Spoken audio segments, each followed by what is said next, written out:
So, are you processed or are you unprocessed? Or do you just feel that you are processed?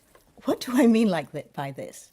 Well, do you feel like this, which is unprocessed, or do you feel like this, which is processed? Coconut, coconut.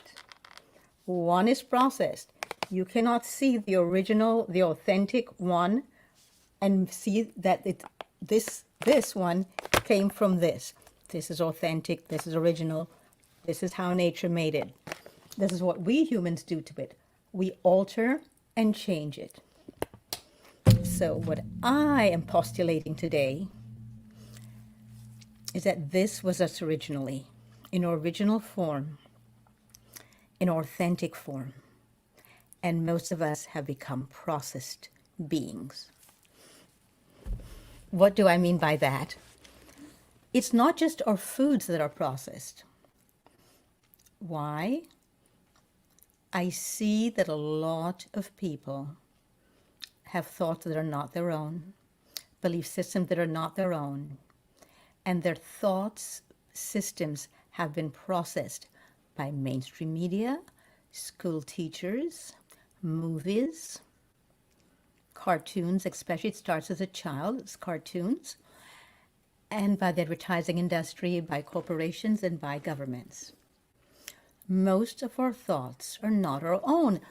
I keep harping on this because this is really important when you realize that what you think, you didn't even think. You didn't even think, you're just repeating what you've heard. And we're so processed as human beings that to have an original thought is actually a revolutionary act. And when we do have original thoughts and we act on them, we're seen as weird or strange or crazy or sick, mentally ill. So what does this mean for the human race? How processed are we really? Are we so overly processed that we have no idea anymore about who we are? I see a lot of people turning to drugs, people committing suicide, people who are so distraught, people who have absolutely no way of realizing that joy lies within, they're seeking joy without, because we are so overly processed. So I'm going to read to you something that I got from the USDA. So according to the United States Department of Agriculture, processed food is defined as any raw agricultural commodity that has been subject to washing, we have been brainwashed, to cleaning, milling, cutting, chopping, heating, pasteurizing, blanching, cooking, canning, freezing, drying, dehydrating, mixing, packaging, and other procedures that alter the food from its natural state. Anything that alters the food from its natural state. And this may include the addition of other ingredients to the food, such as preservatives. We eat a lot of things that are preservatives. Our organs have to deal with that. Our lymph has to learn how to get rid of that. No wonder the lymph is so blocked in most of us. No wonder our systems are so acidic. So these, not just preservatives, but sometimes we add flavors a lot of time. Can you imagine adding flavoring to this, to make this?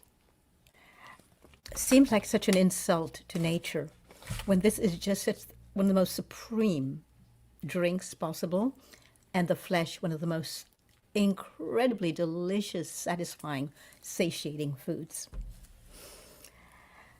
Sometimes we even add what we call nutrients, give it nutritional value, as if the earth does not know how to put a nutrient in this, or it's not adequate or enough. Sometimes we alter it genetically to preserve it to last longer, supposedly. Sometimes we put food additives in there, or substances approved for in use in so-called food products such as salts, sugars, and fats. Why? This has its own fat. Everything has its own source of nutrient that we need, and yet we overprocess them. And then, according to the Academy of Nutrition and Dietetics, processed food falls on a spectrum from minimally processed to heavily processed. So my question to you is, are you minimally processed, or are you heavily processed, or are you along that spectrum there? Where along the spectrum are you? And I am not just talking about your foods. I am talking about the thoughts, belief systems, and the actions. A lot of our actions, too, did not come from us. We get up every morning, most of us, and we go to work. Have you ever questioned that? Do other animals do that? Unless we put them to work. Why are we the only animal that decides that we must work in order to be able to eat? They just go to a tree or to the ground and they pick and eat whatever they need, or they eat the grass. We have to purchase wheatgrass. We have to do things ourselves. Why is that? Why have we so overprocessed ourselves that we can no longer exist in nature by ourselves, with ourselves, and feel that we are okay doing that? Why is it that we're so processed that every time the temperature drops and it turns a little cooler, we must have heat immediately? We can never feel chilly. Why is it that when it gets very hot, the temperatures rise, and we are so hot that we just must immediately find air conditioning? We're overly processed. We do not allow ourselves to feel. We have no place in our lives for feelings. And that is why we're disgusted with ourselves, distraught, and we feel that we don't have a place in our own lives. And when we feel that, we look for others to then come in and fill the void. But in truth, we're the only ones who created the void by not being present for ourselves and not being fully present and being there and fully acknowledging and knowing ourselves. That's the only reason why a void exists, is because we do not know who we are. We don't spend enough time listening to ourselves, listening to our thoughts and our belief systems, and deleting the ones that are no longer serving us and no longer our own. So I suggest to you, and I invite you today to look at your own thoughts and belief systems and your own life, and see which thoughts and belief systems led you to a place that you no longer believe serves you. You can't just stop. You have to first change the belief systems behind them and the thoughts that got you to feel that way and propelled you to take actions which you no longer like, for which you no longer like the outcome.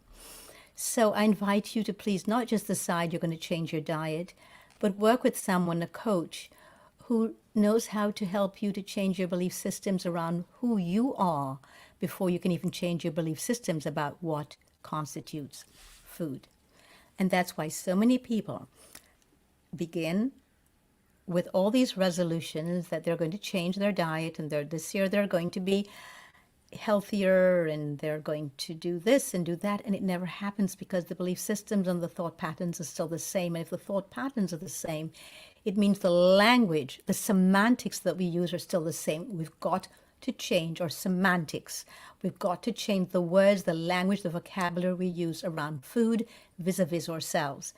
That's what I work with my clients when they come to me to change their diet. They have to first change their language. If they don't, I know they will never succeed. So think about this, would you? Think about, are you processed? Are you so overly processed that you no longer feel that you know who you authentically are? Or are you willing to be unprocessed, to let go of the processing of yourselves, taking your power back and just being the authentic human being you are, without any self-criticism, without any self-derision, and just allowing yourself to smile at being with yourself and knowing that you matter for you. So until next time, please click the subscribe button, the notification button, and join me here. And spread the word, because I'd love to hear from as many people as possible on how in their lives they think they've been processed and how can they unprocess themselves. Thanks, everyone.